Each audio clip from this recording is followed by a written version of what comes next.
Merci d'être venu sur Diaf TV.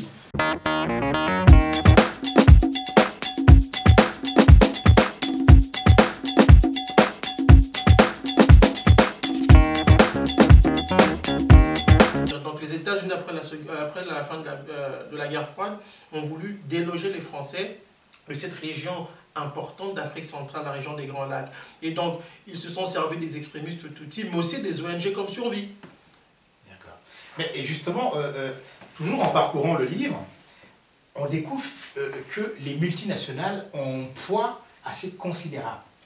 Et que ça sous-tend en fait cette guerre parce que le soutien des Occidentaux au Rwanda, un petit pays dépourvu de tout, pratiquement, c'est dû à quoi? Parce que vous essayez d'expliquer que ouais, c'est finalement pour mieux piller le pays voisin, la RDC, qui est juste à côté. Tout à fait, oui. Alors, de quoi s'agit-il réellement quand on... Et dans ce livre, je vais plus loin parce qu'il y a un rapport de la CIA là-dedans. Tout à fait, oui, tout à fait. Et on voit dans le rapport de la CIA la place qu'occupe le Rwanda dans la stratégie américaine dans la région.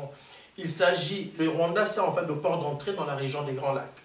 Et c'est un projet très ancien, puisque déjà dans les années 60, les Américains avaient approché le premier président du Rwanda pour utiliser une partie du Rwanda comme zone d'opération secrète, zone d'opération pour les troupes américaines dans plusieurs régions d'Afrique centrale. Et on se rend même compte qu'ils veulent mener des actions jusqu'en Algérie, puisque quand vous lisez le rapport de la CIA, vous voyez même que l'Algérie est visée. Et nous savons aujourd'hui que l'Algérie est d'ailleurs visée par les... Dans l'œil du cyclone. Dans l'œil du cyclone. Donc le Rwanda, en fait, c'est sa position géographique, en fait, qui fait que les Américains l'utilisent comme point d'entrée dans la région des Grands Lacs pour mener des opérations de déstabilisation, aussi de pillage de ressources africaines, notamment congolaises. Et il faut surtout relever que le pillage de ressources à l'est du Congo est mené par l'armée, est supervisé par l'armée rwandaise et aussi ougandaise. Et vous allez voir partout les multinationales que j'ai citées, les multinationales canadiennes, opèrent, Barry Gold et tout ça, opèrent sous la supervision des troupes rwandaises.